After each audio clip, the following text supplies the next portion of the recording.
Outstanding scientists and engineers in the ASEAN region gathered together to discuss issues on climate change and energy and to engage in a series of workshops on communicating science and technology to the people in the second ASEAN Science Diplomats Assembly.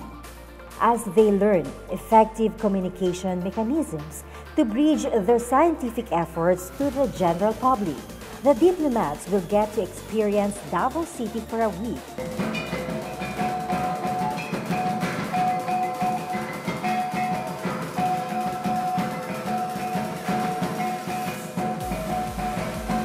Organized by the Environmental and Climate Change Research Institute of De La Salle Araneta University, the Mindanao Development Authority, and the Harvard Kennedy School Alumni Association of the Philippines. The Science Diplomats Assembly aims to train scientists for scientific language communication in the context of climate change and energy. One of the challenges of the scientists, not only here in our country, but all around the globe, is how we're going to communicate science to the public. How this particular field is going to be used and how it's going to be communicated to the public in order to understand the value of what we're doing.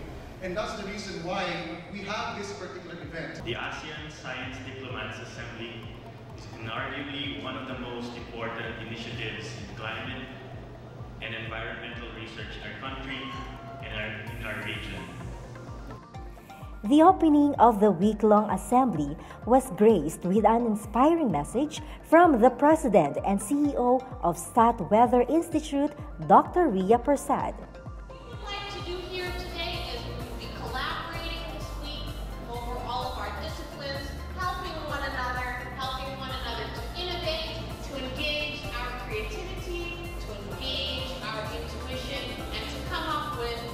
Solutions that I think among this group will be quantum leaps, non-incremental change, and pure genius.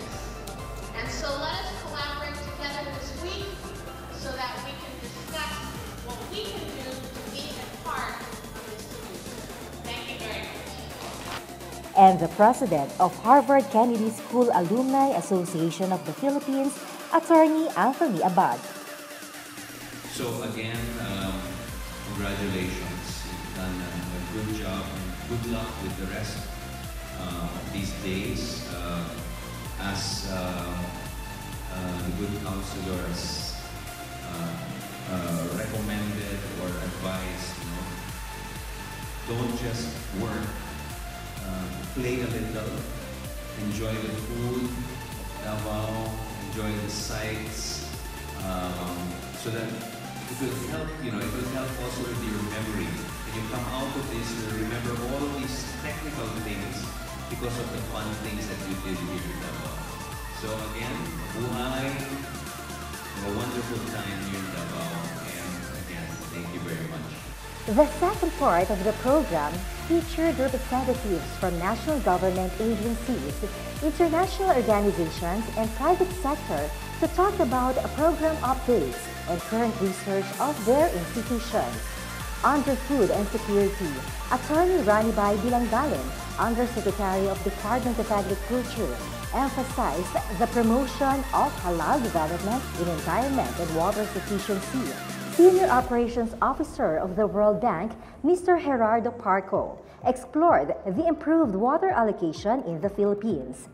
The final topic is biodiversity, which was initiated by Dr. Filiberto Polisco Jr., Program Specialist of ASEAN Center, wherein he addressed the ecosystem services of living organisms. Forum number 2 is comprised of digital mapping and regional information modeling led by engineer Romy Australia of Digital Grid 360. He illustrated the data compiled into a virtual image of moving vehicles in a country. Moreover, economic development is discussed by Assistant Secretary Mercedita Sumbila of National Economic Development Authority or NEDA. She reported about the overall spending and national government budget of the Philippines. The end topic is Mr. Suki Atual's important points in green and climate finance. Mr. Atwal is the country representative of Global Green Growth Institute. Later in the evening was a welcome dinner remark of Attorney Rani Bai, followed by a cultural presentation and fire dance performance with a Hawaiian-themed social night. For the next 5 days, all the science diplomats and resource speakers will get to immerse with the art of communication to maximize their scientific efforts and transcend it to the general public.